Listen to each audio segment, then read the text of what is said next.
ఇతను తన చెవుల్ని విండోకి పెట్టి వినడానికి ట్రై చేస్తున్నాడు. ఎవరు ఓనర్‌ని చంపడానికి వచ్చారు అని. కానీ అక్కడ తన ఇయర్ ప్రింట్ పడింది. పోలీసులు వచ్చి చెక్ చేశాక ఆ ఇయర్ ప్రింట్ ఆధారంగా కిల్లర్‌ని పట్టుకున్నారు. ఆయన జైల్లో వేశారు. అలా 7 ఇయర్స్ తరువాత తెలిసిందేంటంటే డీఎన్ఏ టెస్ట్‌లో నో మ్యాచ్ అని వచ్చింది. ఇంక అప్పుడు అతన్ని రిలీజ్ చేశారు. అంటే తను చెయ్యని తప్పుకి ఇన్నేళ్లు శిక్ష అనుభవించి వచ్చాడు. ఇప్పుడు మీకో విషయం చెప్తా. మా పేరెంట్స్ ఎంతో ఫ్రెష్ అండ్ టేస్టీ పికిల్స్ చేస్తుంటే, మా దగ్గర కాకుండా మీరు వేరే దగ్గర ఆర్డర్ చేస్తున్నారు. అప్పుడు మా పేరెంట్స్ ఫీల్ అవుతారు కదా! మీకోసం ఆలోచించి వాళ్ళకి కష్టమైనా పర్లేదు అని మన దగ్గర ఆర్డర్ చేసిన కస్టమర్స్‌కి ఫ్రెష్ పికిల్స్ ఇవ్వాలి.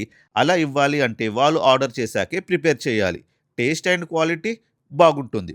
ఫ్రెష్ పికిల్ ఇస్తే ఇంకా బాగుంటుంది. మీరు ఎక్కడైనా చూడండి, మీరు ఆర్డర్ చేశాక పికిల్స్ ప్రిపేర్ చేసేది మా పేరెంట్స్ మాత్రమే. That is Avaleha quick kids. So, ఒక్కసారి ఆలోచించండి. ఆర్డర్ చేసి ట్రై చేయండి. నచ్చకపోతే అప్పుడు అడగండి. ఏంటి మరి ఆర్డర్ చేస్తారా?